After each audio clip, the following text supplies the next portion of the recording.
Bismillahirrahmanirrahim. Assalamualaikum warahmatullahi wabarakatuh. Alhamdulillahi rabbil alamin wa bihi nasta'inu ala umuri dunya waddin.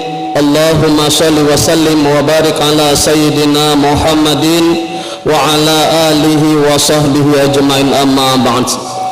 Alhamdulillah, segala puji syukur kita panjatkan kehadirat Allah Subhanahu wa taala. Di malam hari ini kita masih banyak diberikan Allah limpah nikmatnya yang tak terhitung jumlahnya. Kalau dihitung nikmat Allah, maka tidak akan pernah mampu kita untuk menghitungnya. Oleh karena itu, dengan ucapan alhamdulillahirabbil alamin dan kita reda terhadap semua nikmat Allah, mudah-mudahan Allah tambahkan nikmat yang lebih baik lagi untuk kita semua. Salawat dan salam marilah kita aturkan kepada Nabiullah Muhammad sallallahu alaihi wasallam beserta keluarga, sahabat dan para pengikut setia beliau hingga yaumil qiyamah. Alhamdulillah, tidak terasa waktu terus berlanjut. Gak lama lagi lebaran ya Pak. Amin.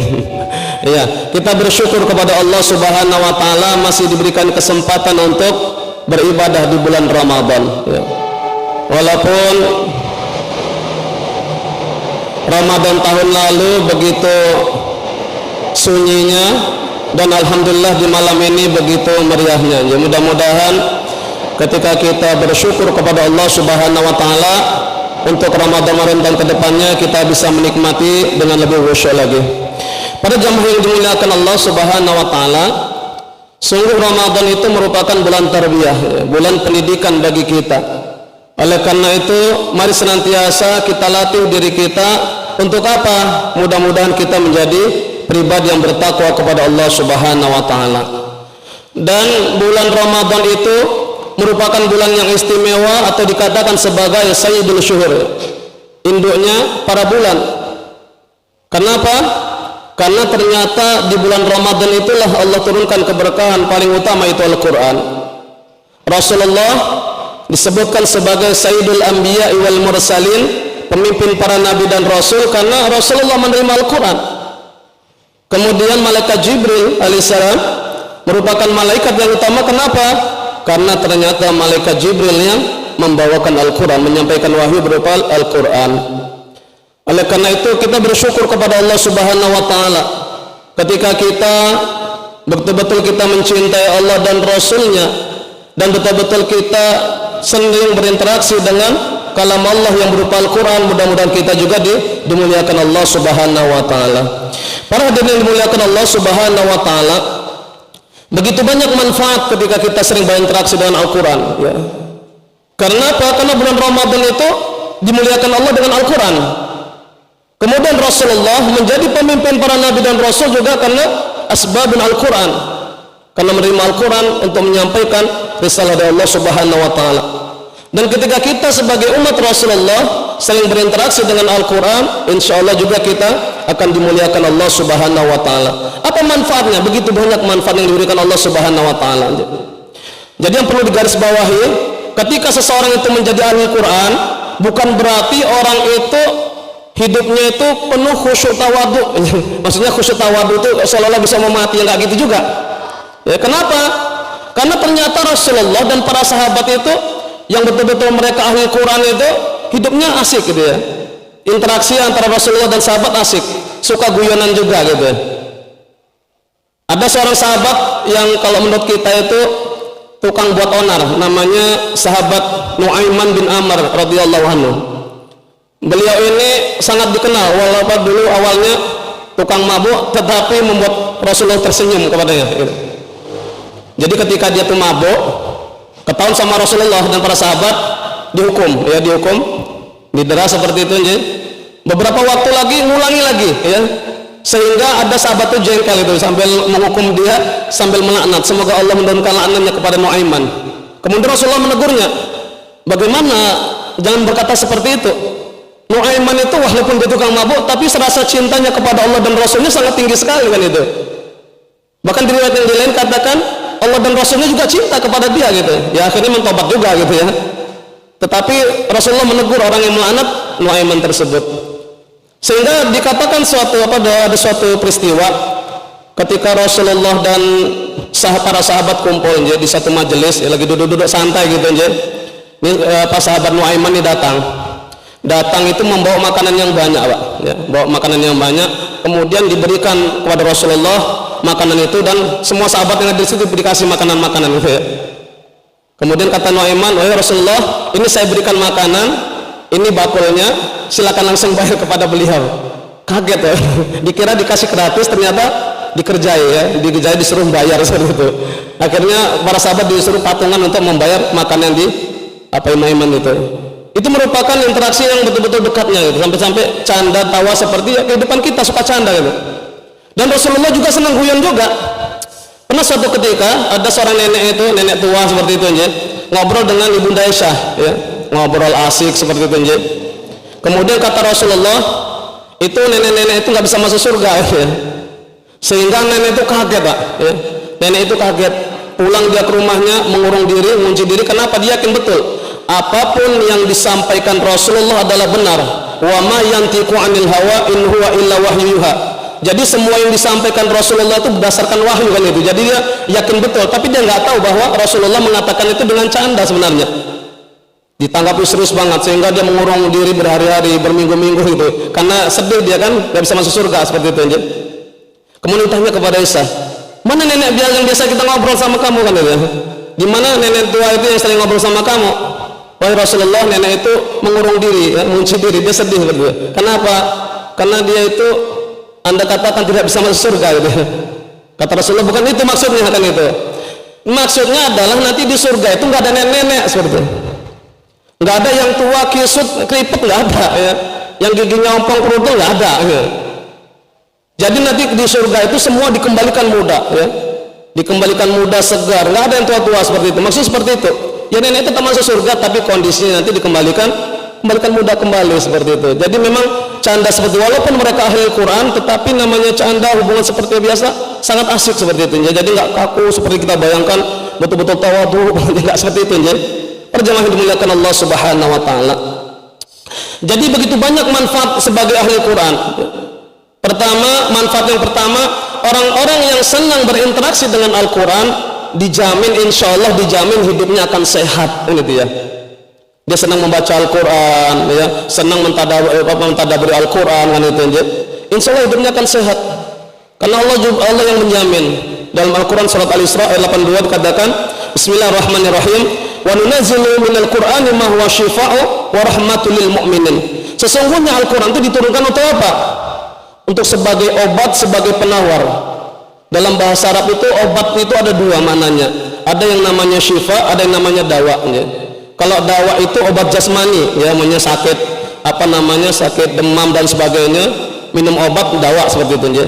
Tapi kalau syifa ini maknanya dua, bisa untuk mengobati jasmani dan bisa untuk mengobati rohani seperti itu. Jadi orang-orang yang senang membaca Al-Quran insyaallah bisa untuk menyembuhkan minimal penyakit yang ada di hatinya seperti itu, sebagai sumber penyakit. Perjamaah yang dimuliakan Allah Subhanahu Wa Taala. Adapun manfaat yang kedua, seseorang yang senang berinteraksi dengan Al-Quran ya, maka Allah jadikan kelak di akhirat Al-Quran itu sebagai penolongnya ya. Ini manfaat yang kedua Pak ya. Orang-orang yang senang membaca Al-Quran insya Allah dipastikan kelak di hari akhirat ketika kita dihisab, dia tuh datang Al-Quran yang sering kita baca ya. Sebagai apa? Sebagai pemberi syafaat. Iqra'ul Quran fa innahu ya'ti yaumal qiyamah syafi'al ashabi. Baca Al-Quran karena nanti di hari kiamat Al-Quran itu akan datang memberikan syafaat kepada orang yang senang membacanya ya. Jadi jangan pernah kita berhenti ya, walaupun apalagi di bulan Ramadan seperti ini ya. Kita kan pernah dengar hadis Pak, pernah dengar hadis bahwa bulan Ramadan itu para pintu surga dibuka aja, pintu neraka ditutup aja Pak ya, betul. Kemudian setan-setan dibelenggu ya. Tapi ternyata ada satu setan yang lolos dari belenggu ya. Setan apa? Ada satu setan yang lolos dari belenggu, yaitu setan gepeng segi 4 ya. Kira-kira asik mana ketika ibu-ibu di belakangnya, ketika kita lagi baca Al-Quran, di depan kita ada satu Al-Quran, satu setan gepeng ya, segi 4 yang isinya ada Facebook, Twitter ya, Instagram, macam-macam ya. Kira-kira kita lebih asik mana? Baca Al-Quran 1 halaman itu kira-kira bisa sanggup nggak kita dibandingkan ketika kita membaca sosial media? Lebih mana yang mana, Bu? Iya, barangkali kita kalau membaca Al-Quran 1 halaman itu krip-krip ngantuk ya, diganduli mata kita.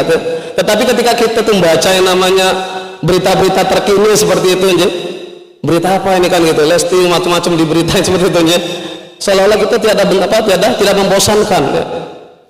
Oleh karena itu orang-orang yang senang membaca Al-Quran ini insya Allah di hari kiamat nanti dia akan mendapatkan pertolongan berupa ayat-ayat yang dibacanya, dari Al-Quran yang dibacanya. Para jamaah yang dimuliakan Allah Subhanahu wa Ta'ala, kemudian yang ketiga ya, bahwa orang-orang yang senang membaca Al-Quran ya, itu manfaatnya kata Rasulullah, setiap 1 huruf yang dibaca itu Allah kasih 10 pahala. Oh, banyak banget ya. Jadi 1 huruf dari Al-Quran itu pahalanya Allah beri 10 kebaikan. Dan kata Rasulullah, tidaklah alif lam mim itu 1 huruf, tapi alif 1 huruf, lam 1 huruf, dan mim 1 huruf. Kira-kira kalau dikali 10 banyak tak, Pak? Ya. Berapa banyak, Pak? Apalagi teman alif lam mim itu udah 30 kebaikan, 30 pahala aja. Saban hari kita membaca Al-Fatihah itu berapa kali ucapannya? Dan apalagi orang-orang yang senang membaca Al-Quran ya, khatam kayak dikatakan Imam Syafi'i dalam Ramadan itu 60 kali khatam, Pak. Kita kira-kira berapa kali khatam aja targetnya? Nah, Pak, ada yang targetnya 2 kali khatam? Ya alhamdulillah aja. Padahal misalnya kau betul-betul serius ingin membaca aja, Al-Quran itu 1 juz kan cuma kurang lebih 10 halaman aja. Kalau betul-betul niat ya. Jadi habis sholat subuh dibaca 2 halaman aja, habis zuhur dibaca 2 halaman, habis asar 2 halaman ya, habis maghrib 2 halaman, habis isya 2 halaman, tidak terasa 1 juz tadi ya. Dan Ramadan selesai rampung khatam maksudnya ya. Ada yang mau nambah jadi 4 halaman ya, 2 kali khatam berarti gitu ya. Para jamaah dimuliakan Allah Subhanahu wa Ta'ala, jadi begitu banyak pahala yang Allah berikan, dan ini tidak diberikan di buku-buku yang lainnya. Kalau kita membaca buku yang lainnya, apalagi sosial media yang baca berita-berita terkini, insya Allah nggak ada pahalanya gitu ya. Tetapi ketika kita itu betul-betul membaca Al-Quran, maka pahalanya Allah berikan 10 kali kebaikan dalam 1 hurufnya. Luar biasa banyaknya ya. Para jamaah yang dimuliakan Allah Subhanahu wa Ta'ala, kemudian apalagi manfaatnya di yaumil qiyamah ya. Ternyata orang-orang yang ahli Al-Quran ya, maka Allah angkat derajatnya di yaumil qiyamah ya. Nanti di hari kiamat nanti orang-orang yang baca Al-Quran, kata Allah, baca, teruskan, baca, dia tambah sadar membaca yang biasa dibacanya ya. Ada yang suka membaca An-Nas, Al-Falaq, dibaca, suruh baca, diulang-ulang sampai dia tidak sadar ya, Allah angkat derajatnya di tempat yang tertinggi ya. Ini luar biasa manfaatnya. Dan selanjutnya orang-orang yang senang baca Al-Quran maka akan ditemani oleh malaikat yang mulia seperti itu ya. Perjamaah yang dimuliakan Allah Subhanahu wa Ta'ala, oleh karena itu mari kita berupaya jangan disia-siakan momen Ramadan ini ya.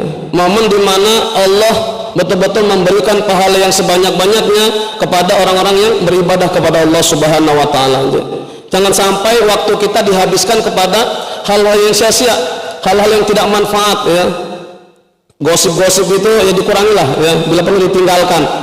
Mumpung kita di bulan Ramadan, bulannya Al-Quran, mari senantiasa kita sering berinteraksi dengan Al-Quran. Mudah-mudahan kita dijadikan Allah hamba-hamba yang bertakwa kepada Allah Subhanahu wa Ta'ala. Perjamaah yang dimuliakan Allah Subhanahu wa Ta'ala, mungkin hanya itu yang bisa saya sampaikan ya. Mudah-mudahan kita semua termasuk dari golongan hamba Allah yang dimudahkan untuk bisa belajar Al-Quran, senang mentadaburi Al-Quran ya. Kemudian senang menghafal Al-Quran dan senang mengamalkan Al-Quran. Kemudian kita wariskan kepada anak kita menjadi anak ahli Quran.